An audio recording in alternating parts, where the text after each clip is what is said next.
Hey guys, this is Coach Keita Bussey with 180 Firearms Training, joined today with Grant Chancellor Madison, Mike Seifert, and Jessie Harrison. Jessie, why don't you go ahead and introduce yourself? Hi guys. First of all, thank you so much for having me on. It's a pleasure. And for those who might not know me, I am a competitive pistol shooter. This is my 22nd year competing, and I shoot for Taurus. I've been there for about 11 years now, and just loving what I get to do every single day. Awesome. Welcome to 180 Firearms Training Podcast. All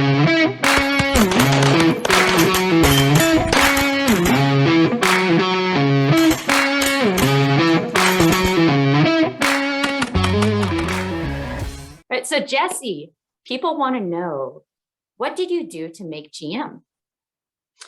Oh, so ever since I started competing, in USPSA, you're aware of the ranking system, the classifications. And once I got my first classification, my goal was immediately to just get to the next one. And when I finally reached master, I realized, okay, well, I think I can do what I need to do to make GM. No female had ever achieved this before, so I knew that this was going to be a task. But I just kind of set my sights that is a goal that I have, that I wanted to reach at some point in my career. And for whatever reason, I think it was either 2012 or 2013, the beginning of that year is when I set the goal that I will make GM by the end of this year. And I think it was like December 12th or 13th, like last hour of the year, that I got the email and the call that said, hey, you made it. That's awesome. Yeah, no, I just tried to, obviously I haven't shot a GM performance in a match, like a percentage. I think that is extremely hard to do as a female against men with the physical power. So I guess some people might call it a paper GM, but I just made sure I could shoot all the classifiers I could. I was shooting heavily in open at the time, so that's the class that I earned GM in. And I just went to every match that had a classifier that I could find and just kept shooting and shooting. And I wanted to make sure, since some people would claim a paper GM for me, I wanted to make sure that whatever I shot in that match, that score was submitted. I didn't pay to reshoot and get a perfect classifier score to be submitted to kind of up my percentage. Every classifier that I shot was shot in a match performance and submitted just like that. So, but a really cool moment for it was when I found out my dad was with me, and my dad is who got me into shooting, and he shot in USPSA back in the 80s when it was IPSC.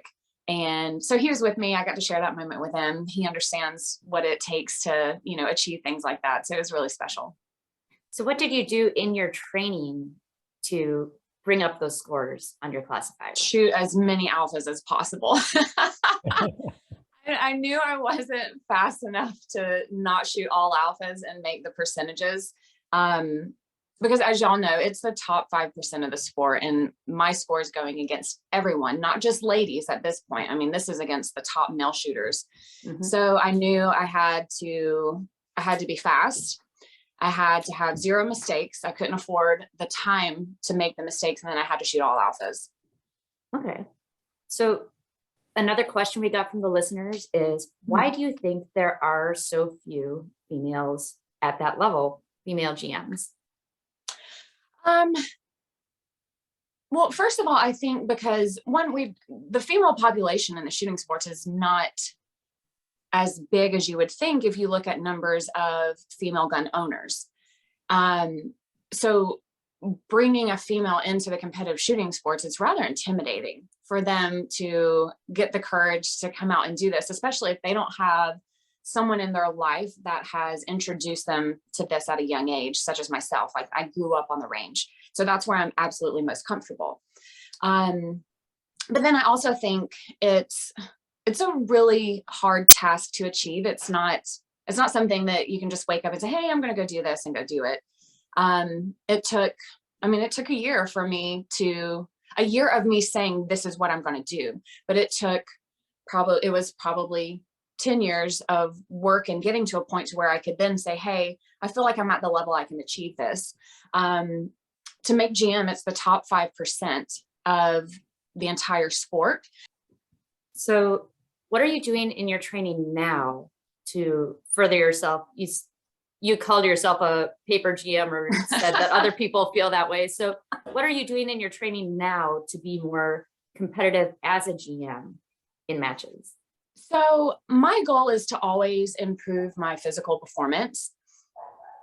Casey and I had this discussion earlier this week about when I was taught in training, like coming up in the sport, my dad instilled accuracy over speed, and Casey's dad instilled speed over accuracy. Mm-hmm. And I think that just plays to what my strengths are and then what Casey's are, because he's extremely fast.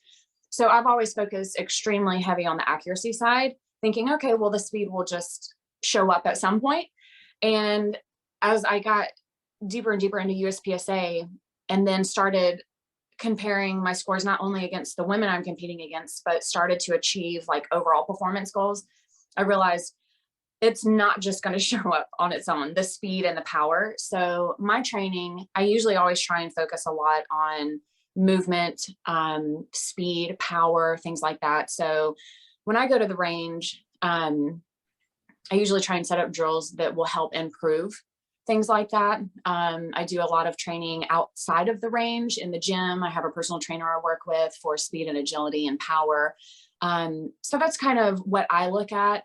I feel like I can always fall back on my haunches of accuracy is there. It's just so ingrained in my shooting skill that what I have to continuously work on and stay on top of is speed and power and movement. So that's what I focus on mostly, and especially now because I do want my overall percentage performances to continue to increase and get to as high a level I can against the men in the sport to prove that I have a GM status and it's not just a paper GM, which that is a very difficult task to prove just because the physicality differences between men and women, sometimes it's just things that I can't overcome physically, but I have to find other ways within shooting to where I can make up for those differences.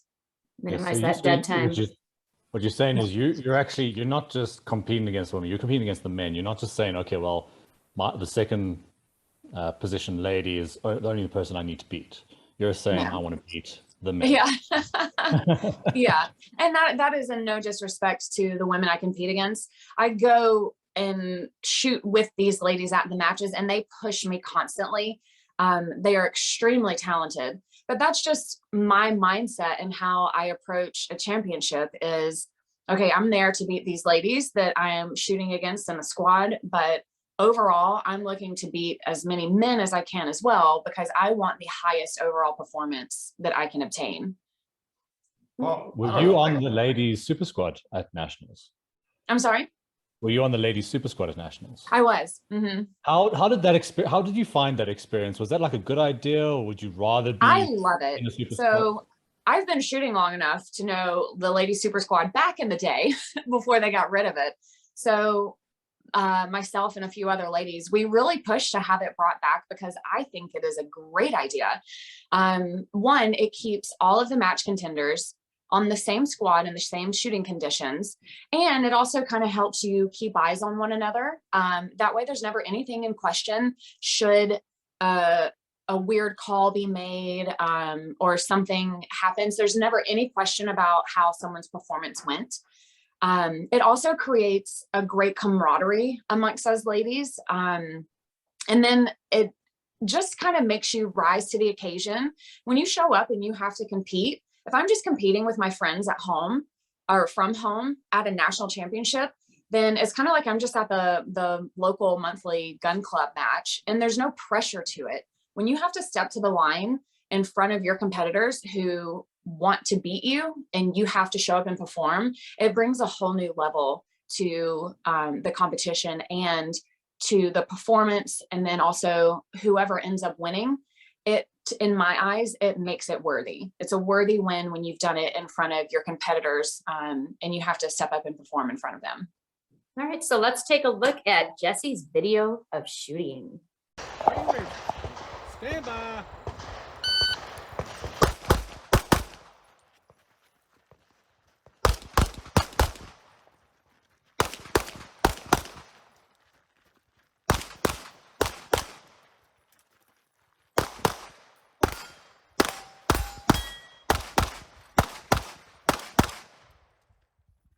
Yeah, no, I was just gonna say, well, you know, like I know I shoot in PCC, Lena, Justine Williams, like those are two females that are in my division that I shoot with not on a regular basis, but at least a couple times a year. And I don't look at them any differently than I do anybody else. I mean, they're really good shooters. So the fact that they're women doesn't really matter to me more than that they can shoot. So it's never looking down on anybody because of that you're a woman. I think that it's just your ability level, and if you're on that level, then you're going to be respected by everybody, and I think that's really all it comes down to, so Absolutely.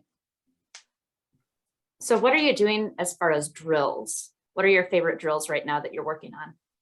Oh goodness. So I'm actually still in my off season. I start training this coming week with single stack, getting ready. But so Casey and I have a couple of God bless you on single stack. That's I know. I don't know why I do it to myself. Every year when I get done, I'm like, I'm never reloading these mags again. And the year starts and here I am in single stack again. Casey and I have a couple of drills that we love to shoot. They're kind of like our tried and true drills. One of them we call 20 Alpha. And it works on sight alignment, trigger control, sight placement on target, follow through all at once. And it's super simple.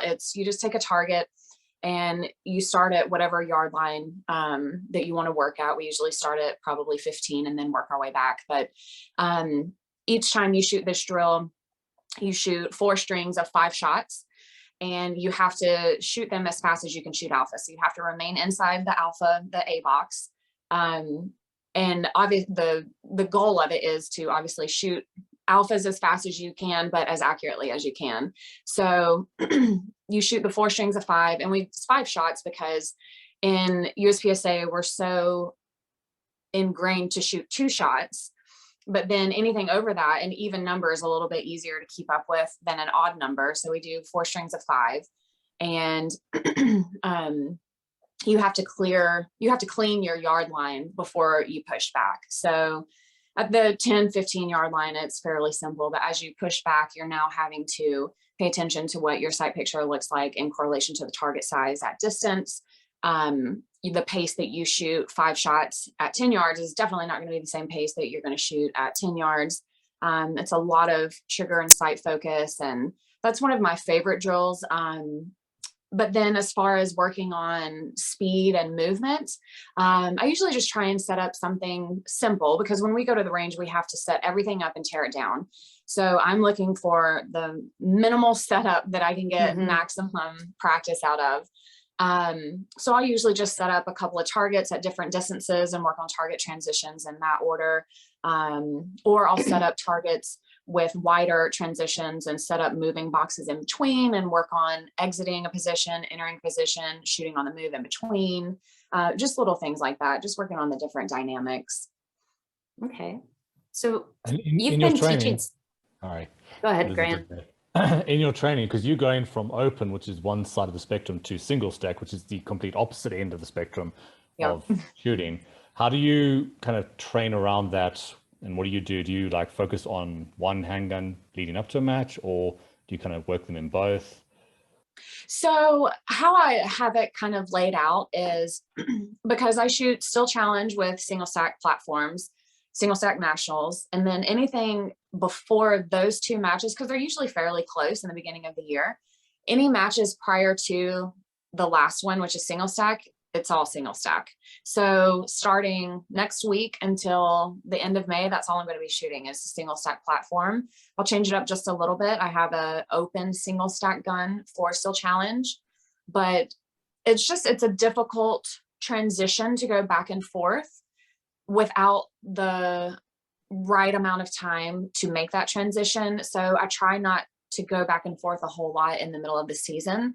So the first quarter of my shooting season is dedicated to single stack only. And that kind of checks the box for, you know, shooting single stack for tourists and having that platform on display.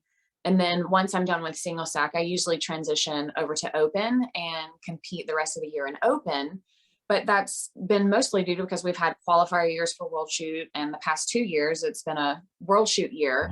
So I don't know what's going to happen this year. I might stay in single stack a little bit longer if, you know, we're not going to be going to Thailand. I don't know. It's kind of up in the air right now. Yeah, Right. May apparently we're gonna know if we're actually having a World Shoot. But yeah, it's been everywhere where it's like, okay, well, everyone get ready for the World Shoot, and I know. it doesn't happen, and we're all working hard for that, and it's kind of a buzzkill at the end of the day. It really is. I'm going to be honest. So 2020, which was supposed to be the legit World Shoot year, when they postponed it, I felt so deflated. I had started the year working so hard, training, shooting. I had a massive ammo order just to get ready for it. And when they announced that it was going to be postponed, I was like, oh my God, life is over. What am I going to do? Like, I mean, because y'all know everything revolves around World Shoot. Right. And then the year came and went, and then the next year came and went. And I'm like, okay, if we make it, we make it. If not, it's no big deal. So, well, on that, do you think that the atmosphere, if the World Shoot happens this year, that the atmosphere is going to be different than the previous World Shoot years? Because it's kind of like, oh, well, we're having it. Okay, now I need to start working. And people are not necessarily going to be at the top of their game, if I may say that. I think so. I think it is going to be an extremely different atmosphere, just because I don't know that all countries are going to be able to attend due to whatever their restrictions are currently. And then, like you said, I have not been prepping as if it's a World Shoot year because I don't expect it to happen. As soon as I hear something, then I'll start training. But it's just kind of one of those things, like it's hard to put that much energy and time and effort into prepping for that when you're uncertain if it's going to happen or expect it to be canceled halfway through the year. So I feel like it's going to kind of be a cram session for everybody if they let us know. I guess last year they let us know by June. So I'm not sure when they're going to tell us this year, but I mean, it'll definitely be a cram session on my end. I just hope that if they do hold it, then it will be without restrictions of vaccinations or quarantining on location. Everyone or, you know, just all the one plane traveling together and yeah, one hotel. I mean, that's just ridiculous. And most people can't take that much time off. I mean, a World Shoot is such a long event anyway, to add any quarantining on the front or back end of a trip, and then to travel as far as Thailand. And if we're not going to be able to go sightsee, or we have to travel from the hotel to the range and back, it's kind of like I said, it's not that I don't want to go. I still want to go. And that's still like one of my last things I want to achieve in my career is a World Shoot title. But it's kind of like everything has changed since the last World Shoot. So I'm just hoping if they do hold it, that it will be as it was before, and there's not all these new restrictions that kind of take away from the entire experience. Well, it sort of takes the wind out of your sails. I'm coming from the outside perspective. I've never been to World Shoot, but would you think that there'd be like an asterisk for you if you went there and won and not everybody could attend? Absolutely. A World Shoot. So would you rather wait until everybody could attend, even if it's not this year, and they should make an announcement about it and say? So I see it as like, it's kind of like I would kind of look at who is attending in my division and maybe base my decision off of that. If Australia can't go, then for me to go and win an ladies open World Shoot title and Australia's not there, it's kind of like a soft win. Right. So, and I know that's, some people might hear that and be like, how could she say that? It's still going and winning, and you're competing against who's there. If you're a competitor, you get it. You understand. You know, you want to win when everybody's having their best day, not when everybody's not there. Exactly, or when not everyone's there. So I don't know. It's going to be it's going to be one of those decisions I have to make once we know for sure, is it going to happen? And then can all the countries or top contenders attend the match And from then I'll just kind of have to base my decision on what those answers are. It's also, we'd have to leave like a week after Casey and I get married. So I don't know. There's so much going on that time of year. It's kind of, I'm just taking one thing as it comes and we'll figure it out as we go. Well, Instead of a hunting my other thing honeymoon, is it'll like, be a world shoot honeymoon. well, why do, Yeah. why do they have to run it in Thailand? Like, you know, like everybody's so dead set on 'Cause Thailand. Why can't Thailand they won change the- the venue for the year and then say Thailand will be the next time if Thailand's they not need- comfortable with everybody coming? I don't understand why I've they kind can't. of They need to I do kind of it. thought the same thing, like, because Southeast Asia still has such strict COVID restrictions Right. that if we can't have it in Thailand this year, and I think they need to make this call ASAP, is then they need to pick a location that has already held one so that they know the facility can withstand this many competitors who can South attend. Africa. They either need to make a location call or just postpone it and we start the entire process over of, okay, we start requalifying and then in 2 years we go back. Because at this point, a couple of years have passed. And from what I've seen in the ladies open field, one, we don't even have a team, which is extremely frustrating. And that could possibly change with another rotation going through. But it's been a few years. So now those of us who would have qualified and we have individual slots, there's new ladies that have come up into the ranks that deserve to try and qualify to try and get that spot. So I think in the terms of fairness, I guess for competitive sake, I think they either need to make a call and change location this year or just start the whole qualifying process over and pick it up in a few years. And then hopefully by then, I think everything would be okay for wherever they want to have it. Yeah. And they- also they're all trying- those junior shooters. yeah, the I juniors that are aren't like- juniors all those anymore. juniors are no longer juniors. It's been so long. Yeah, Yeah. it sucks. What were you gonna say, Grant? No, just about the junior shooters. Yeah, right? Because I mean, we had a guy. I mean, he's a really good shooter in production who was a junior, and he had a serious competitive chance at the Mhm. world shoot, and now he's not a junior anymore. He was a junior last See, year. He was that's junior the year so horrible before. for him. Yeah, That's I mean, horrible for him because he could have gone and gotten a legit junior title. Yeah. And that is a great experience for him before he's launched into, the adult division, because it's a whole new game. And it kind of gives him a little bit of world shoot experience before he's going competing for an overall title. And there's, so we have shooters like that here in the US. Keto, some of the girls that are competing now in open, carry optics, production, they're phenomenal shooters, and they might not be juniors the next time whenever we have our world shoot again. Right. But we'll see. I don't know. The powers that be probably have experience making these decisions more than I do. Everyone can have an opinion when they're not involved. So Well, So- just as a shooter, I think they should just can the whole thing. Let's redo it. Yeah. The next world shoot somewhere I think else. it would be easier that way. Everyone's not hesitant. Like, is it happening? Is it not? Like, it gives Right. everyone a set date to plan. And because also, if they're going to let us know in June, like they did last year, okay, by June, world shoots a go. We have 5 months to make international travel plans and permits, and like that is chaotic. So Well, in South Africa, it'll take us literally like 6 to 7 months just to get the permits to export the firearms. yeah, So we were looking at the situation last year where if the world shoot actually did happen when they said it in June, we were borrowing guns if we got there. see, that's like worst case scenario for me. I never want to go to any major match performance and borrow guns. Like that makes me nervous. I agree. Or use somebody else's ammo. That's another thing. Like if you have That to too. dump it, Yeah, that's a perfect Yeah. storm waiting to happen. So not ideal. you've shot a lot of IPSC matches. You know how nice the award ceremonies are and the banquets yeah. and everything.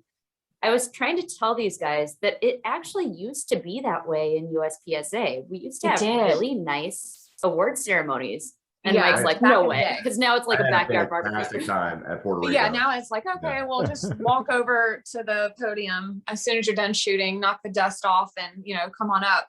But no, back in the day, these were back in Michael Voigt days and also Phil Schrader when he was president.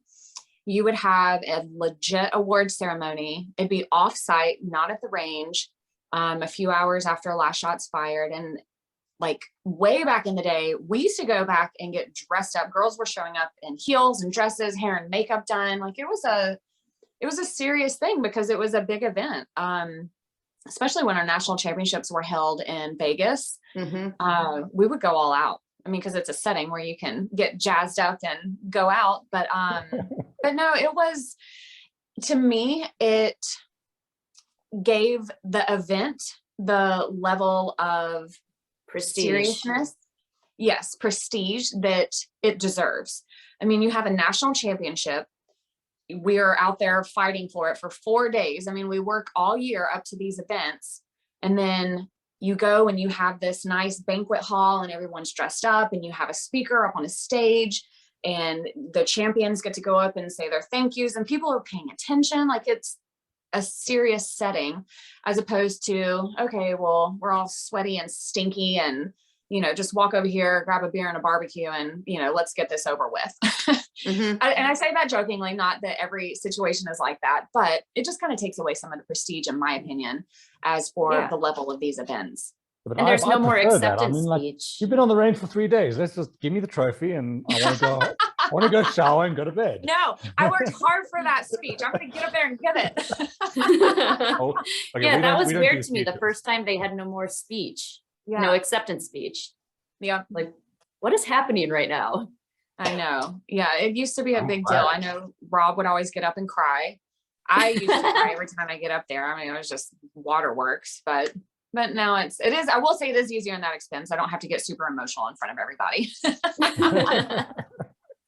Well, yeah, you worked really hard for that. Yeah, So do you think USPSA should bring that back? I say so, I but agree. you agree? I Yay. agree. I had a great I time in think Puerto it's- Rico, and I just have to say I'm glad I didn't have to do an acceptance speech because I don't know if I was able to do one at that point of the night. I was celebrating, so I was pretty pumped. Yeah. I was, you know, after going to nationals with USPSA and there was no alcohol. They had 4 trays of food. I don't know how it was for you guys at Open Nats, but for PCC Nats, it was not, the award center was just not good. You couldn't even hear people. They had it in that big hangar. And so, you Yeah, know, so they had, not this past year, 2021, but I guess it was 2020. Like they ran out of food. There wasn't enough food. And it was outdoors at Talladega. So only people that sat right in front could see or hear anything. And then everyone was spread out on the back porch. So it was really hard to kind of pay attention. So no one was paying attention. And then It started this pouring last rain. year- huh? And then it Oh, yeah, started then pouring it rain. started And storming. it's Yeah. outside. Yeah. And then this past year, like you said, it was in that hangar or whatever it was over at the racetrack, which is a cool setting. right. But I don't know. It was just really hard to hear what anyone was saying. And I mean, I know they have a sound system and some of that's like, you know, it might be out of your control depending on what the venue is like. But I just know in years past when it was a legit banquet ceremony for the awards, it was handled a lot better. Yeah. Yeah. I thought nationals was terrible. And then I've done 2 IPSC matches now in Aruba and in Puerto Rico, and they were both awesome after parties. The one in Aruba, we got to go back and shower and then go to, but the one in Puerto Rico, we kind of did just right after shooting.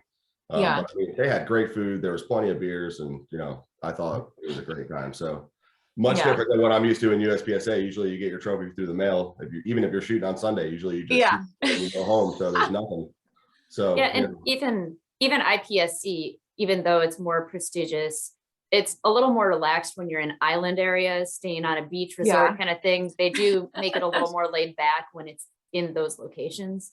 But if you're in Europe, not on a beach resort, it's totally different atmosphere, very serious. It's a little more upscale atmosphere as opposed to the island vibe. But I think it keeps us from being a backyard sport. It kind of, I mean, because it's no different than our local monthly club match, Right. you know, at that point. So I'm all for it. It's a club match with a plaque at the end of it, you know? Yeah. If they gave plaques at the end of club matches, I'd be much more serious about them, but there's nothing. So Jessie, you've been doing some teaching, some training. Do you want to tell us about that? Yeah. So Casey and I started a firearms training company. back in 2016 or 2017, Meta Group International. And we started this with the intent to do personal firearms training for people that wanted to learn to be competitive in the shooting sports, or just anyone who's wanting to get into shooting. And Casey has military contracts from him being in the Army. So we were also doing some military training, which Casey had started doing that long before we started our company. And then I just kind of tag along and help him now. But it slowly and just organically turned into that we do mostly military training. That's what we focus on. We've just found that, you know, our spare time is limited due to our match schedule and the training that we have to put into it, that when we do have the free time and we have training proposals, that we like to spend our time training the military. We have the opportunity to train some of the most elite soldiers in the US, and there's nothing more rewarding for me than to go and share my knowledge with these guys, for Casey to share his knowledge. And if in any way this helps keep them safe, bring them home, whatever it may be, give them a little more confidence when they're overseas, whatever's happening, then that's what we're looking to achieve. I mean, all of these guys are great shooters already. They're just looking for, kind of like the top level competitors, they're just looking for that little edge just to get a little bit of a gain. And they're very inquisitive. So they're constantly like picking your brain. You ask them to do something, they can do it right away, but then they're questioning the reasoning why. So it's really rewarding work for us. And that's just, like I said, it just kind of organically turned into, it's mostly military training. I'll occasionally take on some private students, depending on the situation and time of year, you know, when they're wanting to train, but it's mostly military training now. So. Okay. Are you doing anything with a girl and a gun or anything like that? You know, I haven't. I see them every year at SHOT Show, and I know they talk to Taurus constantly about trying to work out some sponsorships and things like that. That's out of my control in terms of, you know, any partnerships, but I think what they're doing is great. They're the ones that have the trailer that travels around, or is that Shoot Like a Girl? I know there's two and I always get them mixed up. Yeah, I do too, actually. Yeah. So I'm actually going to the Girl and a Gun conference to do a segment on movement and vision training. Oh, So cool. it's my first time actually working with them, but I think it's really cool how they're reaching out to these women and bringing them Absolutely. into shooting and making them feel comfortable and safe. Yeah, I agree. For both of those organizations and any others out there that are focusing specifically on the women in the shooting industry, I think it's wonderful because, like I said earlier, not everyone has the opportunity that I had, or anyone else that, you know, their father, boyfriend, husband, someone introduced them into this world.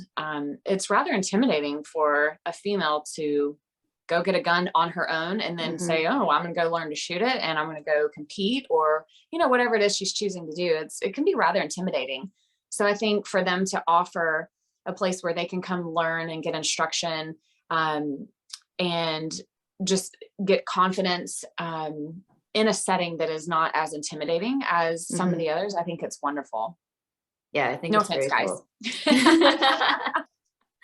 Okay, so is that basically your idea? So to bring more women into the shooting sports, that's what we need to do, is make it less intimidating, make it like an all-female thing, or No, I don't think so. In your opinion, how do we bring more women into the shooting sports? I think what they're doing is a great way to get majority of the women. I don't think all women are intimidated by that. So I think that fits that niche group for those females. I think something else that could be helpful in getting more women into, say, the shooting sports is there needs to be more there available for them. And I've experienced this as a female competitor for the past 22 years, is I'll go and compete and work my ass off, and there's zero recognition for my efforts. And that's not why I'm competing. It's my job to go and compete. But for all these other women that this is a hobby or something they're doing for fun in their spare time, and they get absolutely zero recognition for going and winning their, you know, category and their division. To me, women are going to say, well, why am I here? You know, And I think it goes for junior shooters as well. And I understand that within, you know, the USPSA rules, there has to be so many people in a category, in a division, blah, blah, blah, to recognize anything.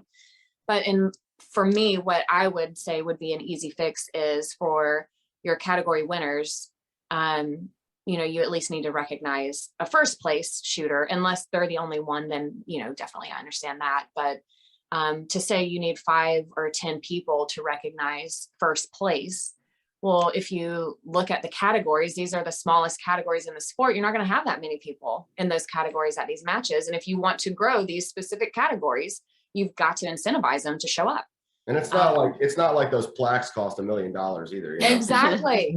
Or you know what? Not even if you don't want to dish out the $25, $30 to have a plaque made in advance, if you don't know you're going to have that many people, you know what? To call someone out and say, hey guys, you know, unfortunately we didn't have enough people in this category to have a plaque made, but we had enough people to recognize first, second, whatever. Call them up or call their name out. Just give a verbal recognition. That's free. You know, it doesn't cost anything. And I think that would go a long way for these categories that everyone talks about wanting to grow, women and juniors, but you don't always see a lot of people stepping up to do things to help grow them.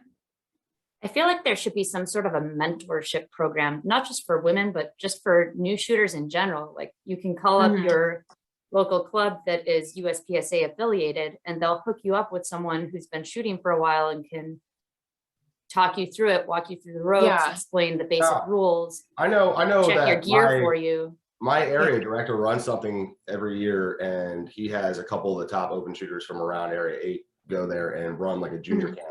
So I know they had done that this past year. Kevin Garopsky, I believe is how you say his name, and Dave Wampler. I know they were there, and they ran a camp for like, I think Jarrett was there also. And they ran a camp for like 15 juniors to 20 juniors. And I think that he was doing that every year. I was talking to him about that. So I know I think that's out there, but I think both of those are a great idea. The junior camp, anyone hosting those, my hat is off to you, because I know that is a lot of work, and having a bunch of juniors in one place with guns, like it can be stressful, but I think it is so beneficial to those junior shooters. They learn so much. They make friendships that are going to last in a lifetime, and it helps grow and propel them in the sport. Something that you were talking about, Keita, like just a mentorship program for when you call your local club or, you know, reach out to someone to go shoot a local match is a great idea. I've always thought that when someone signs up in USPSA and you get your membership, it's like you get your membership and now you just have free reign to go do whatever, but there's nowhere to tell you what you need specifically, if you can decipher the rule book at that point. Where to shoot, what guns, what gear. So I've always thought there should be some sort of program, even if it's just like a video series that they put out once you get your membership, that explains the different divisions, why we have open versus production, what gear qualifies in certain divisions, your ammunition, because that's a huge thing that most amateur shooters do not understand, is the difference in calibers and power factors and what you need for this and what you need for that, helping square away your gear. And then also, one thing that I've always said is there needs to be a range etiquette class for new shooters. We did an episode on that. Did you? On here. Okay, I'm gonna have to go listen to it, because this has always been a thing of mine and it's, again, I'm not trying to bash any new shooters, because you don't know what you don't know. Right. And when you show up at a match, if you don't know, no one's really taking the time to tell you. They're just barking at you because you're not helping, pacing, resetting, or you did something wrong. So there needs to be some sort of class or videos or something, a place where they can go and learn what proper range etiquette is, so that they can go and be helpful and productive for your squad and your match. But I'll admit, I get so frustrated sometimes. I'll be at a local match and me and a few, like 2 other shooters on the squad, we're the only ones working. But at the same time, we're the only ones that really know, like, okay, this is what has to be done for every shooter so that we can get out of here and we're not here all day. And, you know, you try and share a little bit of knowledge with people, but it's something that is lacking at the entry level of becoming a USPSA member so that you can go shoot. I think that is one of the things, along with what we mentioned earlier, helping with the gear and which division, things like that, that definitely needs to be present in our sport. Well, and when you and I first came into the sport, you couldn't go on the internet and watch videos. Like there was no, yeah. like, Social media and internet videos were not a thing. no, we didn't have YouTube. We couldn't just look up a video and find out how to do something. You had to just show up at the match and figure it out and ask people questions. Yeah. And it was a much longer road. Now these junior shooters can just kind of jump right in and find the information they need. Where for us, you read a book, you ask questions, you go on a forum. Like it was so much more work. Now we have this Google listen to a machine. cassette tape, you know, something. I feel like they start at a much higher level because of that too, because all this information is available. Yeah, I agree. The level of shooters for like the juniors that are up and coming, it is insane how good they are. And I think so Casey always attributes some stuff to, like, he always played video games, so his hand-eye coordination is incredible. Yeah. And I think you see so many kids nowadays, that's what they do, or they're into the electronics. Like hand-eye coordination is off the charts. And it's like every year you see a new junior shooter come in and raise the bar. It's like, where did they get this? Like, I remember I shot 1,000 rounds a day when I started, because I felt like I didn't accomplish a day's work if I didn't shoot 1,000 rounds a day. And that was what gave me my foundation now. But I'm like, these kids are just like dry fire and air gunning, video gaming, and they're coming out here kicking everybody's butt. And I'm like, what is happening? Josh Fralick was just on it's horrible for the ego. Josh Fralick was just on our last podcast, and he was like, this 16, 17-year-old kid came and kicked my butt. And now I'm like, I am not losing to this child again. And it drives him to push really hard. That was me a couple of years ago. I got a little complacent in my training and just showing up, and good enough was good enough. So why work harder? And the two sisters, the Williams sisters, showed up. They're half my age, and they're kicking my butt left and right. And that happened for about 2 years. And I finally said, I've had enough of this. I am old, but I'm not that old, and I'm not done yet. And they made me raise the standard of, you know, being ready and being match prepared. And they still continuously push me to keep working harder, because good enough is no longer good enough. Yeah. And they were what, 13 years old? I think they were 15 and 16 when they started winning. Yeah.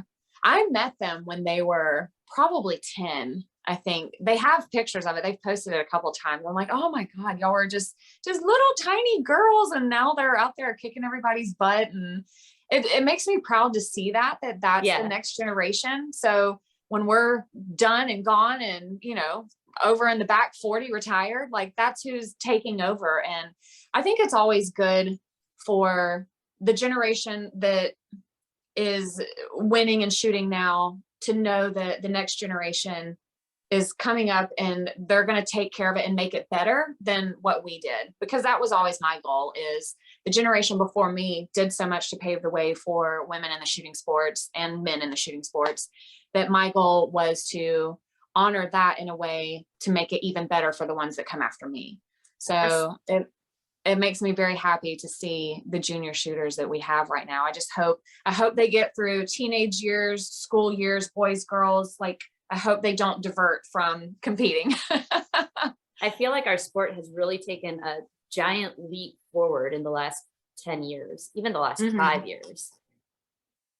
And maybe YouTube has something to do with that. I don't know. Yeah. No, I agree. It's definitely, I think it's grown. I'm not 100% sure on the numbers of the sport, but I think it's grown in terms of the level of competitor, and especially with the divisions of PCC, carry optics, things like that. It's definitely changed the sport for the better and allowed people to come into it and that wouldn't normally find their way. I think, Mike, you shoot PCC, so I don't know if you came from 3-gun, if that pulled you up here. I started doing IDPA, and then I shot 3-gun a little bit, but yeah, no, I'm only here because of Foley and the fact that he let in PCC and, you know, started. Yeah. So like, So, you know, I mean, it's definitely, you know, a lot of people, I think there's a good bit of controversy over the PCC division, and I love it. it's having a place in USPSA, but I look at it as, I mean, we're not competing against each other, you know, No. and if you want to come play with a carbine, come play with a carbine. I don't care. I'm still going to go shoot with my pistol. And I think it's bringing in people to the sport that Exactly. might not come over regardless. So I Well, think just like it's that's just like removing the hip bone rule. Now people can shoot from appendix without competing against open shooters. yeah. So that just brings in more of these defensive style shooters and opens the sport up to more absolutely. members. I think you have to grow with the trends in our industry, and you have to be constantly evolving.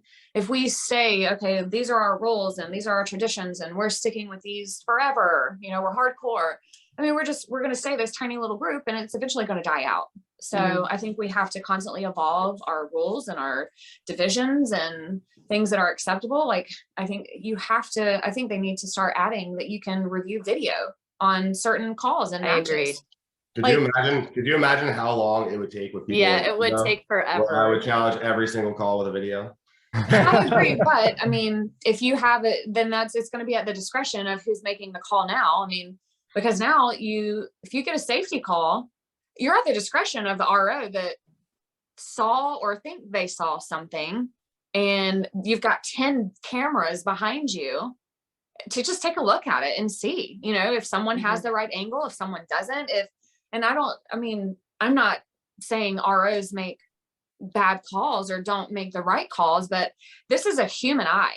I'm not going to catch every single thing. And sometimes I might see something and it's not correct. I think that turns into a staff problem though, because they, you know, in a lot of majors that I go to, they already have trouble getting enough staff to, you know, put 3 people on stage. So I feel like if you're going to do a video review, I feel like you would need like a dedicated staff guy at like the lunch table in the back where everybody sits to be like, if you have a problem, you can go over and show him. But other than that, we still need those 3 guys running people through the stage. Otherwise, we're going to be here for 3 days to shoot, you know. I agree 100%. Yeah. The guys running the stages, those ROs, those aren't the ones to like watch the videos and make the call. It would be like you make your appeal normally like you do now, but they'll at least take into consideration video if it's something, you know, as is. But yeah, maybe if you're going my problem for that is though on the appeal. So when would your appeal happen after the match? Because like, what if you're appealing a 180 that got you DQ'd on stage 3 and now like you didn't get to shoot the rest of the match? What do? You get your well, it would have to be like, I mean, obviously you're not going to continue on in the match until a call is made, but it would have to be something that's looked at, you know, within a timely manner, because yes, if it is reverted, then, you know, you can go finish your match. But I mean, it would have to be a whole structure change of how they handle appeals, but I think it's something that definitely needs to be updated and considered, because I mean, you have an RO, and I've seen it to where we have our fault line and they're just slightly forward of it. Well, if I go running across there, yeah, they might see the barrel because they're actually downrange and no one's calling them on it. So I think it's something, and then my match is thrown away.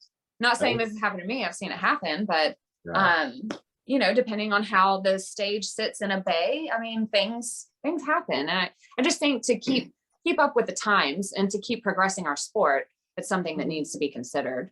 Well, if we ever get to the point where we can actually televise matches, if we can actually have a production, then we would have replays. Yeah. Every other sport has replays. They look at video.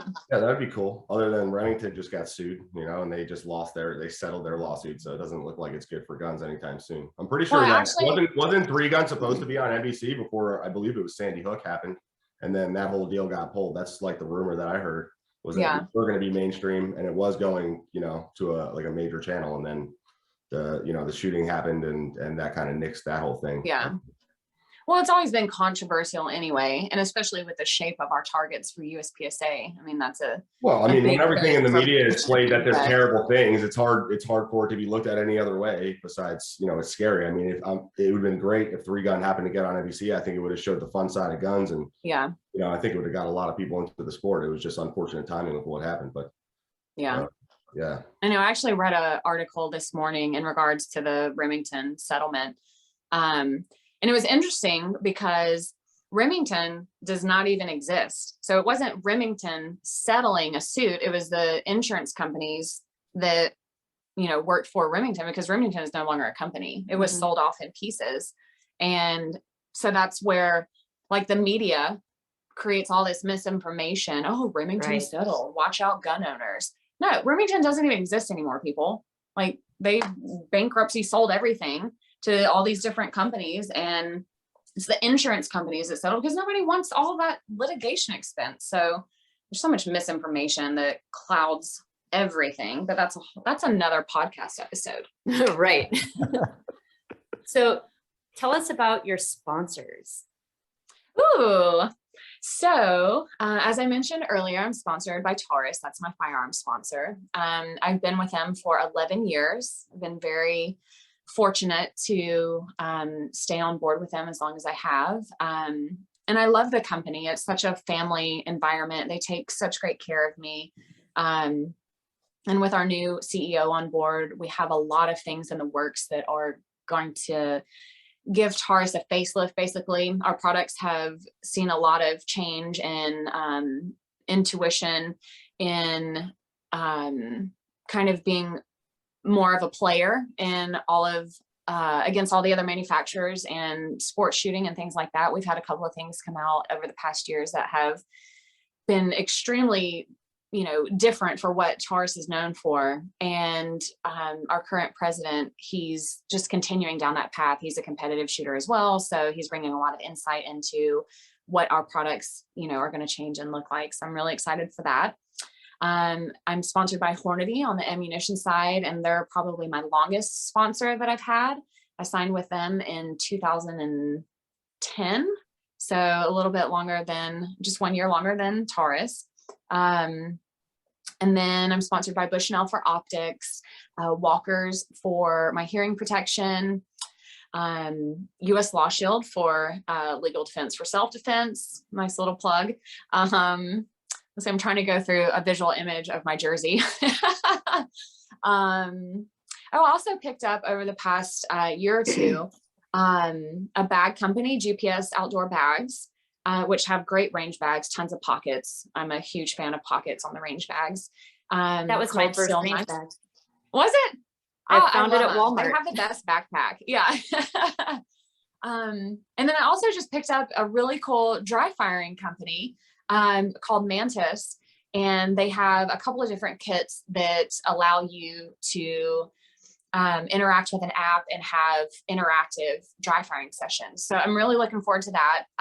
I'll be posting some stuff explaining all the different kits and how it works and things like that coming up. But so that's a new and exciting one for me. Awesome. So what are your plans for this year, for the rest of the year? So this year I'm actually going to try and shoot every area match. I've never done that. So I have all of those scheduled. The only one I might not make is area 2, just because it's the weekend before our wedding, but I have shot that one before. I've never shot all of them, and I know it's always a great match, and I gotta see how things are going the week before. If we'll be able to get away and shoot that one. It might be a little dicey, but I'm going to shoot every area championship this year, and with the exception of area 2. I have Steel Challenge, the nationals. I'll be shooting single stack nationals and open nationals. Going back to the Dragon Cup 2.0. Did you shoot that last year? Oh yeah, I'll be there. That is one of the best matches last year. Don't rub it in. I went to sign up this year and I missed it again. And no, you did not. I've heard from everybody how good it was, and yeah, nice. It was literally the best match last year. I'm so excited this year. I've heard. Marco does a phenomenal job. So if there's a waiting list, you need to make sure you're on it, or you need to pull as many strings as you can to get into this match. It is so good. Okay. I'll be shooting single stack though. I'm pulling strings right now. Yeah. Do you remember how dusty it is out in Odessa? Yeah. I shot and am shooting single stack this year. I got done shooting a stage, and it took me the entire rest of the time to get all of my mags cleaned and reloaded, and then I'm on to the next stage. I'm like, yep. Right. Last year I said, I'm not doing this next year. I know, I spent the whole time beating my mags. And I felt bad. I was like, I need to reset, but I need to beat my mags. I know, but I'm like, I can't load this mag. There's dirt all in it. Honestly, I have to say it was my worst part of my IPSC matches I've been to is that like you're only allowed to load 32 and like there's a couple stages you have to reload and like I have to pull my PCC mag apart and clean it. I was like, this is BS. I don't know how you guys shoot pistol all the time and have to do this on I don't know every how to single do stage. this. Yeah, no. Oh, so you can only load 32 rounds in PCC and IPSC? 32 Yeah. plus 1, yeah. So on unloaded start, we got Wow. 32. But so like, you know, on a 32 round stage, yeah, could you get through it? You could, but like there's always somewhere that you got a 10. Yeah. And yeah, it's if it's all paper, I'll push it. But if there's one piece of steel, no, I'm reloading. Right. 100%. Yeah. But I think, you know, what is that? Is that about it? You got about 5 minutes. Yeah, right? Jessie, was there anything we didn't talk about that you wanted to bring up? I don't think so. That was everything. That was a good conversation. Yeah. Yeah, I liked You know, I'm excited to see you. I'm going to be at area 8, probably area 7. Oh, great. Area 6. So I'll see you at Okay. least there, but I'm Awesome. thinking about Yeah. going to area 5, but I think Yeah, I might think go Area to 6 is 5. our first match of the year. So, Yeah. or first major match. So, Looking forward to that one. Yeah. me too. Did you Yeah. shoot it last year? I did. So last year was kind of an anomaly year for me. I was really struggling with primers. So my last major of the year before was in October. So from October until April of last year, I shot 100 rounds just because I had no primers and I couldn't practice. So I was pretty Okay. rusty coming out to area 6. I wasn't really feeling very good about myself. But this year, Yeah. I've kind of kept it going through the winter. And so, you know, I just got back from Puerto Rico a couple weeks ago. I've been shooting locals. So Yeah. like this year is going to be a little bit better. And now I'm shooting the Saturday, Sunday schedule. What schedule are you shooting? Are you shooting one day? Saturday, Sunday. Yeah.